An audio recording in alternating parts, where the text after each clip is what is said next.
Welcome to this week's episode of the podcast. This time I had the pleasure of speaking with Joey Smith, a greatly renowned upright bass player. He was initially from Tennessee, but then went on to complete his master's at the Eastman School of Music, as well as touring with the Glenn Miller Orchestra for a number of years. I hope you enjoy our discussion of his fascinating life. My high school band director was a very special person who kind of took me under his wing, and I wound up in my senior year. We were playing gigs together. Well, he was also a multi-instrumentalist. He played piano and bass and alto sax and flute. But in the group we were in, a three-horn front. Wow. Front guys, and with the piano, bass, and drums. Well, I started taking guitar lessons when I was 10, but 10, okay. But I was playing semi-professional when I was 15, 16. Great. So I'd have been 17 when I was playing with these folks. So I guess you went to post-secondary for music after that, after high school, or? Yes, I went to East Tennessee State University. That was my first year there, and they had a wonderful.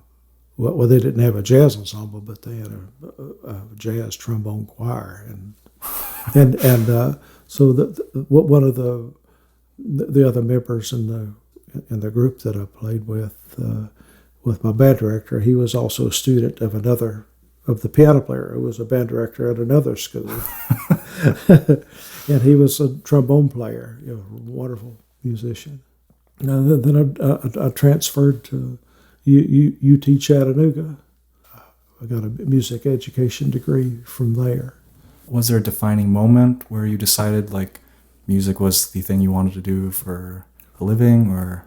That seemed to be the thing that fit for me, and I stuck with it. And were your family supportive of that? Or? Oh, absolutely, yeah. My mother and father were instrumental in me staying in that. I mean, really? I did after I lived in Chattanooga for 10 years, so I had quite a gap between when things dried up for a while, and I went to school to be a nurse's aide. So I was working as an orderly in a hospital. Oh. So I did that for a while, and I was studying to be an operating room technician, and wound up getting a gig 6 nights a week.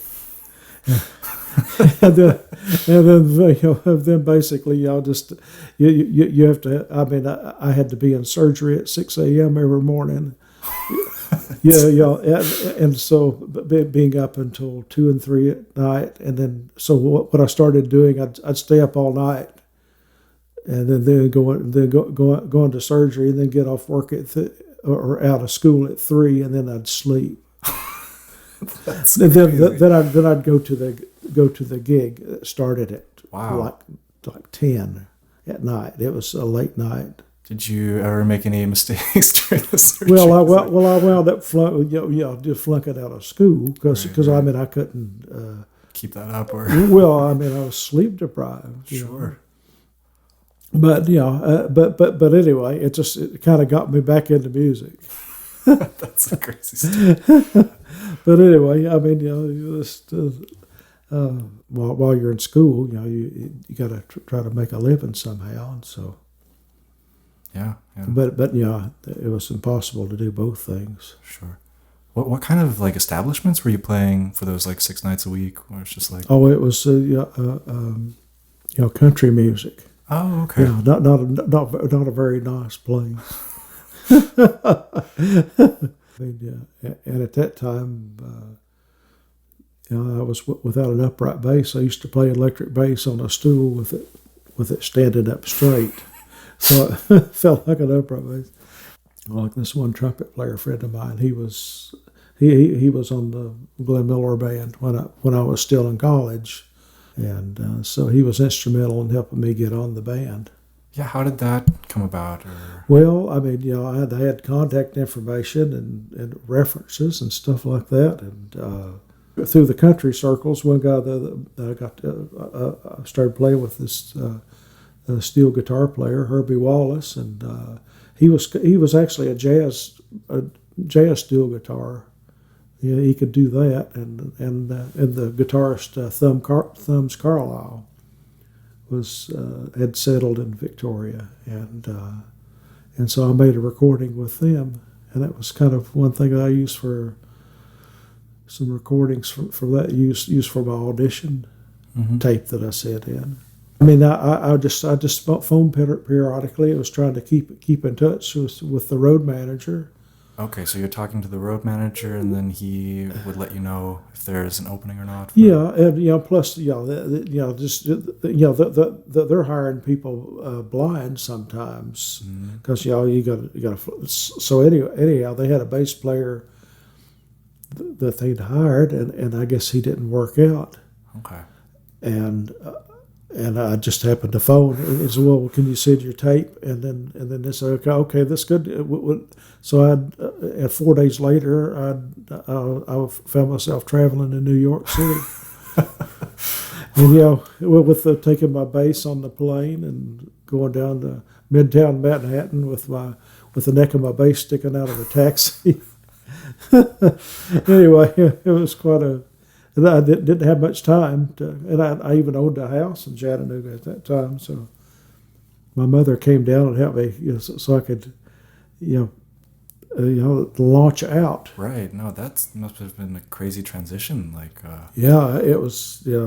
Because it's just you never know when it's going to happen. And, at least one friend of mine had said, make sure that you have a passport. Because that's an important. Because you can't.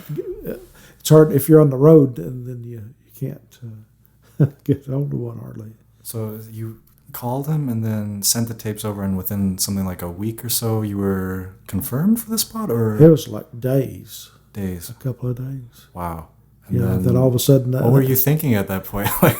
Well, I mean, it's something that I was trying to do, and then the opportunity came, and then I had to go. Are they on the road all the time, or? Well, at that time, they were on the road for 50 weeks a year. It can be pretty lonely out there.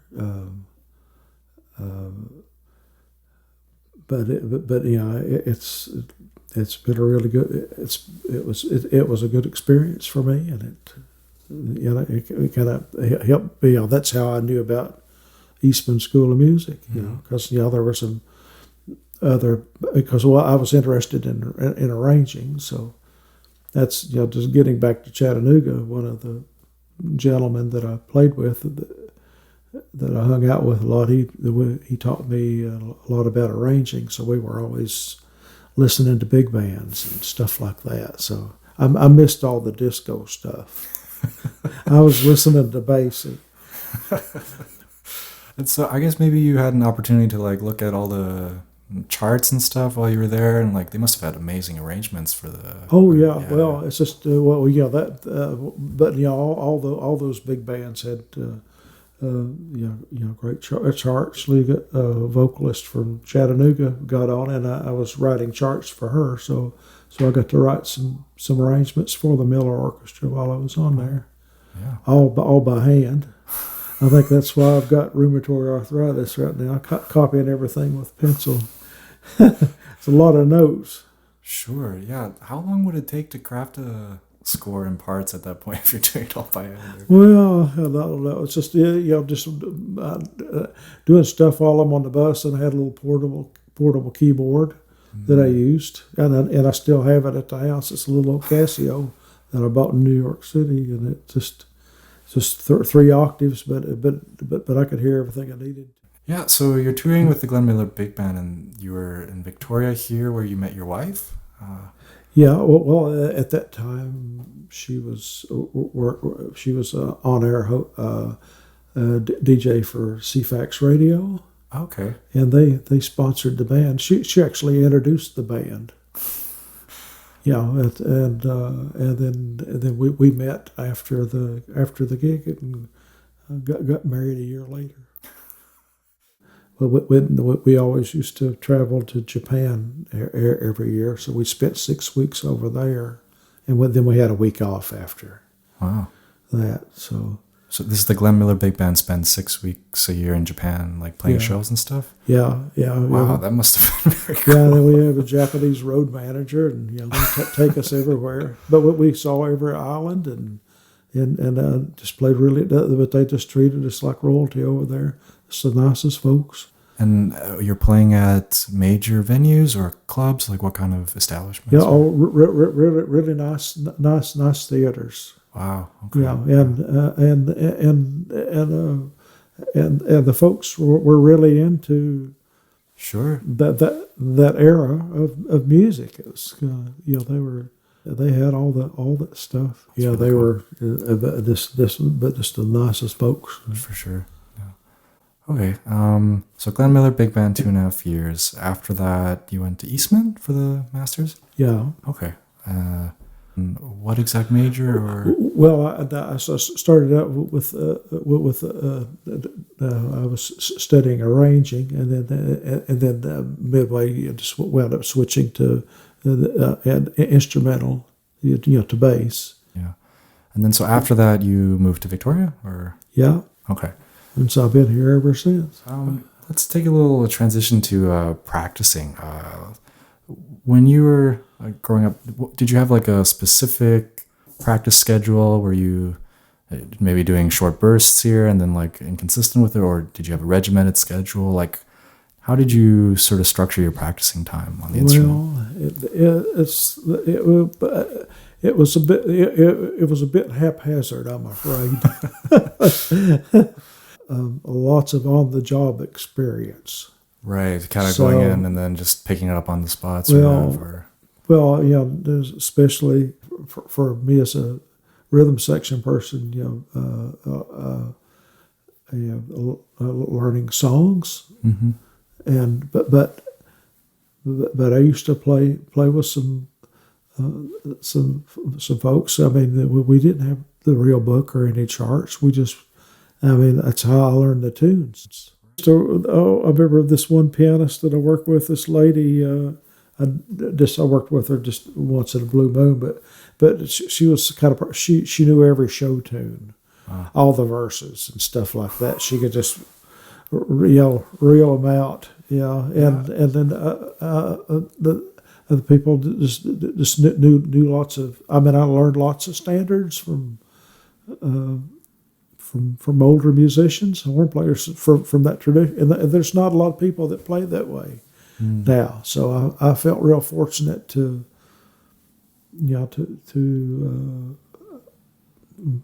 learn yeah, in an oral tradition, I guess. and if you like the song, you'd have to transcribe all the changes by yourself, I guess, or were there any? Yeah, Because there's no real book, or yeah. yeah. Yeah, so you really had to kind of it was absorbed a little bit better that way, I guess. I'm sure, yeah. Because you can definitely feel a change if you're looking at the changes versus if you know them very well. The playing, I think, is very different. I don't know if Yeah, it frees you up, doesn't it? For sure. Thinking a different way. You did mostly transcribing that in your practice sessions, or what were you doing? Running scales? Well, just or playing along with records. Mm-hmm. That was of course, one thing. Like when I first got an upright bass, I would practice scales too, but I'd try to play along with records, try to build up some chops, but it wasn't anything like playing the first gig. First gig was a killer, because you have to build up stamina on that instrument. Yeah, no. So all of a sudden you're playing it for 3 hours for real. It's not like a short burst of a 30-minute practice session. Okay, yeah, I got that tune down. It's just it's a different kind of. When you're thinking of the long haul. I want to talk a little bit about bass lines and bass line construction. Like what are you thinking when you're, say, walking a tune? Are you trying to be I don't know, like melodic, like maybe Israel Crosby, that kind of stuff on the Ahmad Jamal records, Yeah. or are you trying to get the harmony really clear? Like, what's your approach to it? Well, I mean, just outlining the chord changes, which is basic arpeggiation and diatonic scales with chromatic passing tones, things like that. For the more melodic, that's what I think of if I'm taking a solo. Then I really play off the melody of a song, so that's important to me to have cohesive. Yeah, I know Bill Evans in an interview mentioned that he's got the melody like just ringing in his head throughout the entire time he's playing the solo. So every idea is sort of related to it throughout his soloing. So similar approach. And when I'm playing chord changes too. Okay, yeah. Because that's the songs going through my mind the whole time. And especially during a drum solo, you got to keep singing the song to yourself. For me, as a professional musician, I mean, I have to wear different hats. Like if I'm playing a theater show, then I'm reading the music and following the conductor. Or then that's one function. That's a whole different thing than playing a jazz, because every note that you play is written out. Right. Yeah. First time I played with a country band, you thought, oh well, it's just 3 chords, but it's just the way you do it is so important. It's just you think of it.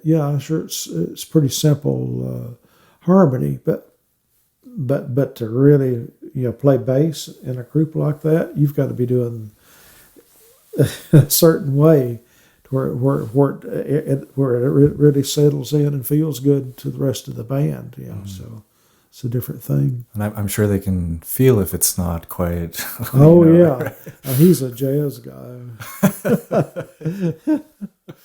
One thing I enjoy about playing bass is you get a chance to play with lots of different groups. Like playing with somebody like Louise and Rose and Kelby. That's a very very special situation there where we're not really reading charts. We're playing songs that we're playing standards, and it's unrehearsed, and I never know what chord change she's going to play next, and we don't talk about it, but we just trust each other. Right. But like it's a situation where I can try something on bass and she's all over it. Right.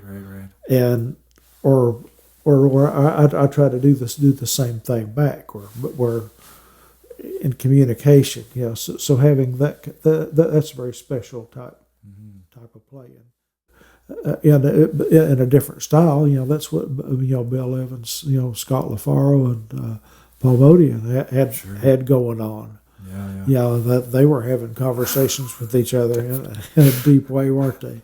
So it's the same different. Even though we're kind of playing more straight ahead style, but it's still the listening to each other like that. But it's where you spend time playing with somebody, and you get to know them.